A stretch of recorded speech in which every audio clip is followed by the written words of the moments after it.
Welcome to Real Tech, Real Talk, a podcast from Cxpose.tech. In the technology landscape, regulations are often seen as a double-edged sword. On one hand, they're crucial for protecting consumers from potential harm. On the other, overly restrictive rules can stifle innovation. In this episode, we explore the intricate link between regulation and innovation. Can stricter rules foster progress while protecting consumers? Joining us to navigate this crucial discussion is seasoned industry analyst, thought leader, and CEO of BARC US, Shawn Rogers.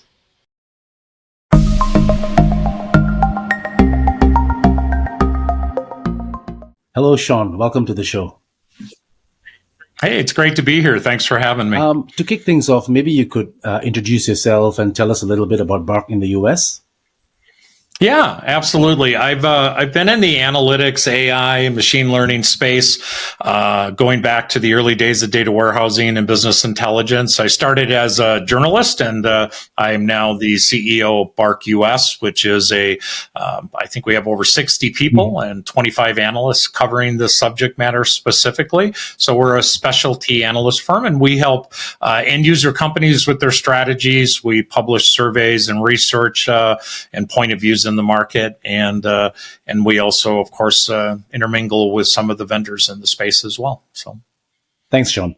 So, the buzz about regulations and the dynamic world of technology and its impact on innovation is going to be an interesting discussion, right? The idea of talking about some of the effects that this technology is having on the market today is pretty interesting. Companies are very what is the word there? They're almost a little bit kind of out of sorts right now, trying to figure out how to take advantage of things like AI and machine learning technology. And at the same time, there's this whole idea of doing it right. Doing it in a well-governed way and being compliant. And so, I think it's a very interesting conversation. Whenever you have really cool innovation, you almost always immediately have, how do we restrain ourselves? How do we make sure that we do it correctly? Yeah, that's true.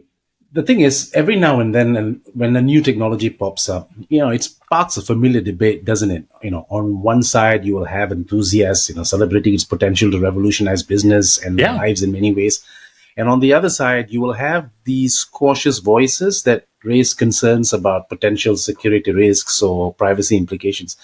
I'm not exaggerating when I say that this tug of war between progress and precaution has been like a persistent theme for the longest time, probably throughout the history of technology, right?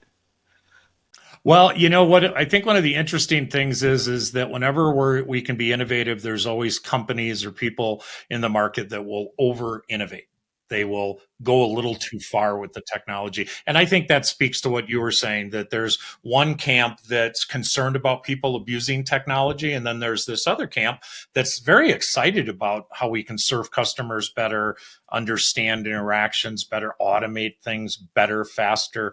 And I think the first time in our technology history, things like ChatGPT have crossed over the chasm where people who are non-technical are using this technology and trying to figure out where does it fit in their lives. It's interesting. We've all been accustomed to traditional AI for a very long time. If we go to Netflix or to Amazon, we expect those sites to say, you should buy this with that, or you should watch this as your next film. Those are all AI machine learning driven processes. Things like ChatGPT and LLMs, that's new and exciting. And it seems when computers start behaving a little like people, both camps come out. The concerned people as well as the innovators. Yeah, I mean, there's absolutely no doubt that technology is racing forward at breakneck speed. And, critical question of whether existing regulations can keep pace becomes increasingly pressing. Now, the proponents would argue that stricter rules are necessary to address the emerging challenges posed by these advancements. But others are also concerned that overly restrictive measures could stifle the industry's potential for innovation and progress. Do you think it's possible to achieve a balance, or to strike a balance between fostering innovation while ensuring adequate safeguards for consumers?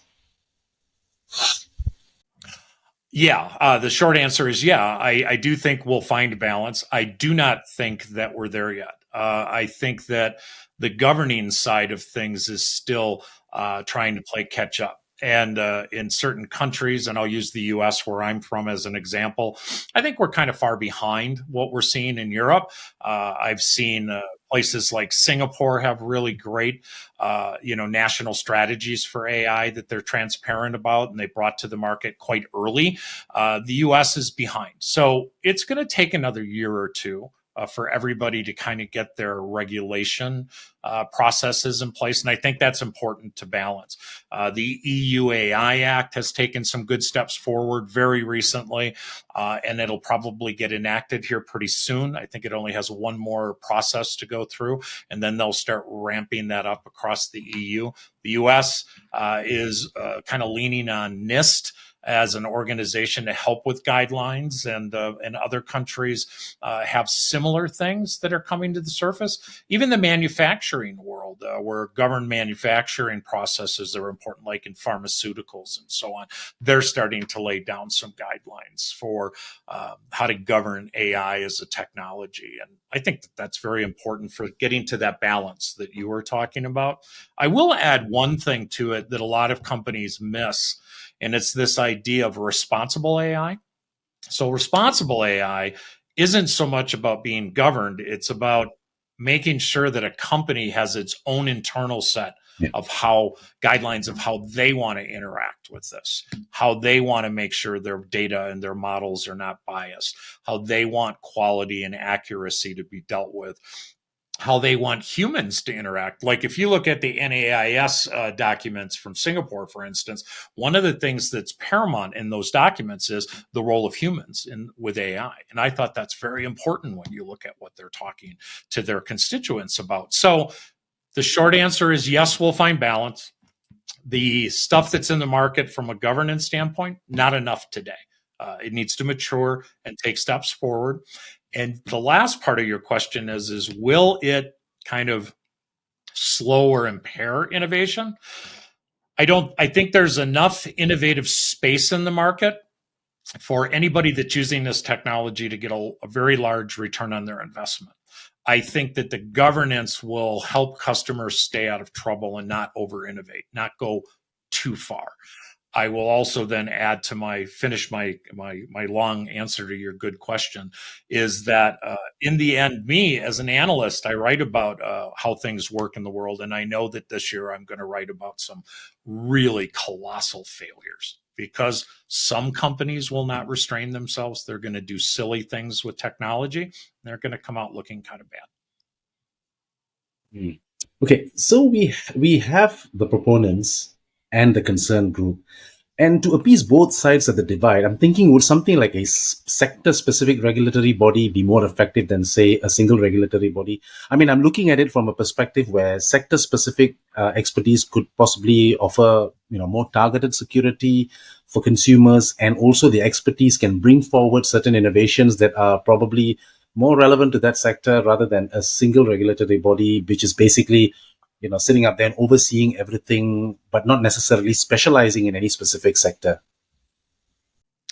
I think that's great insight, and I do think sector specific or industry specific will bring some governance. I think we're going to see leading technology associations within industries take up that mantle of, hey, here are things you should do, here are things you shouldn't do. I think they're going to play a role.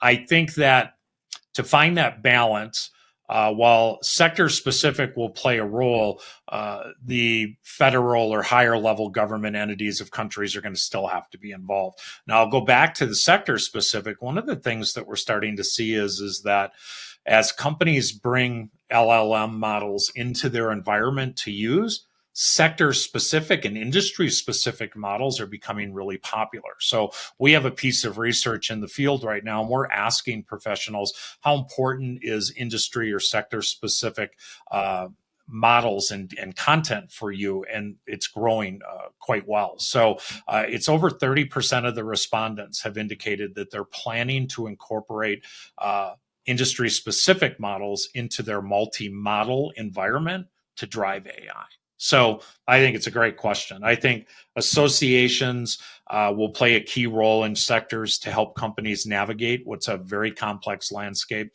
And then again, I'll go back to that responsible part. Companies need to take the time to Absolutely. ratify Yeah. their own thinking around this and what's important to them. So in this instance, or at least my understanding of what you've just explained, it's not going to be possible to do away entirely with a regulatory body, but a more collaborative approach with different industries could possibly generate a more positive or a well balanced outcome as opposed to just a single body making all the decisions. I believe that's what you're trying to say, I guess. Yeah. No, I think it's important that the overall community comes together. And that's kind of what you're talking about, right? When this, even from the vendor side, I take a lot of vendor briefings where they explain to us what they're doing. And I have a lot of leading vendors in the AI space that are leading off their conversations with, hey, we joined this association or this group to help set rules and guidelines for industries. So even the vendors are trying to navigate this area, and they find a lot of value in getting together with sector specific, industry specific, legislative specific, and governments to make sure that the vendors themselves aren't over innovating or going too far, because they know they have that capability as well. And yeah, so I think it's a very interesting time in the market to watch all of these different moving puzzle pieces kind of come together to help users figure out how to do cool stuff without getting themselves in trouble. Yeah, that's right. Um, I mean, technology transcends borders, right? And gaining a global perspective on regulatory frameworks can really be helpful. So, from your experience, are there any successful international approaches or best practices on fostering both innovation and consumer safety that we could learn from? I will say that I do think that the EU overall is on a very good track, and I'll share why. They have this component inside their guidelines and the regulations that have everything to do with risk, but not just general risk of personal information, risk of doing things that invade privacy, and so on. And I have to admit that while I'm not an attorney, I look at the EU AI Act and I kind of go, I see a structure and a framework that will allow both. I think it'll be slowly adopted.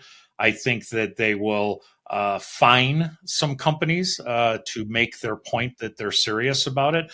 And I think part of your question is the entity has to have power.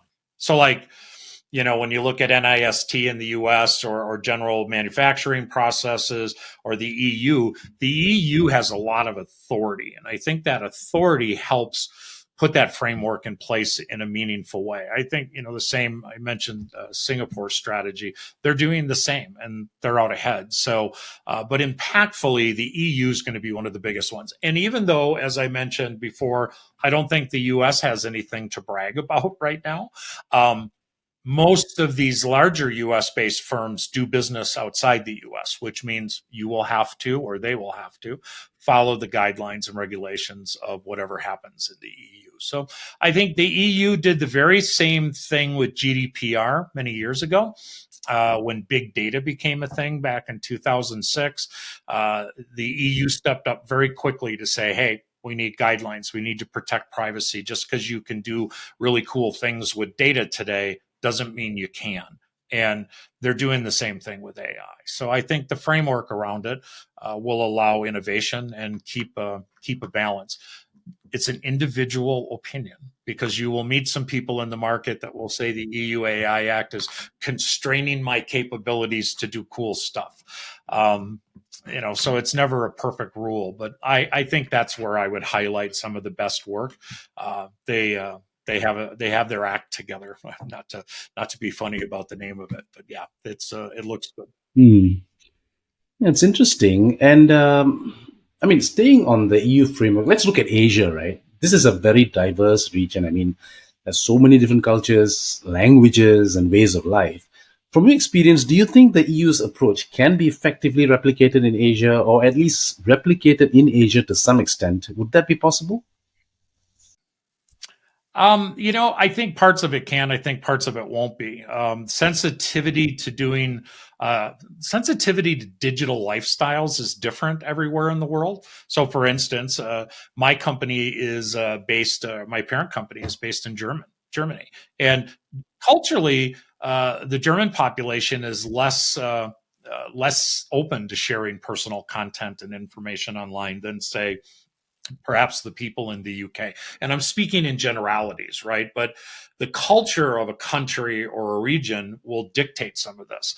I've referenced the Singapore strategy, and one of the things that the Singapore strategy says in the beginning is it acknowledges the fact that Singapore is a digital community, that generally speaking, that part of the world is very used to transacting their life digitally, more so than others. And so I think there's certain countries and frameworks that are going to do better because the population has a more open view of what's happening. We have a lot of people in the States that are writing articles and talking publicly about the scary side of AI. And so that's right now a cultural thing in the US is some of the biggest leaders in technology in the United States have said pretty negative things about where we're headed with AI. And you don't see that in all markets. So it just depends. But I think we all learned from the EU when it came to GDPR.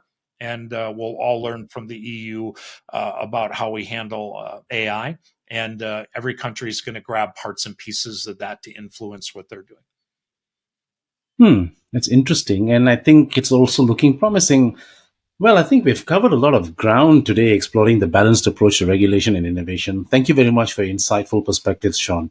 And I look forward to having you again in future episodes, perhaps to discuss further progress from the points that we have touched on today. Same here. I enjoyed the conversation, and thank you very much for having me. Thank you all for watching. Please check out Cxpose.tech on LinkedIn, YouTube, Instagram, and our website, Cxpose.tech. The links are in the description. I'll see you again in our next episode with more tech and more talk.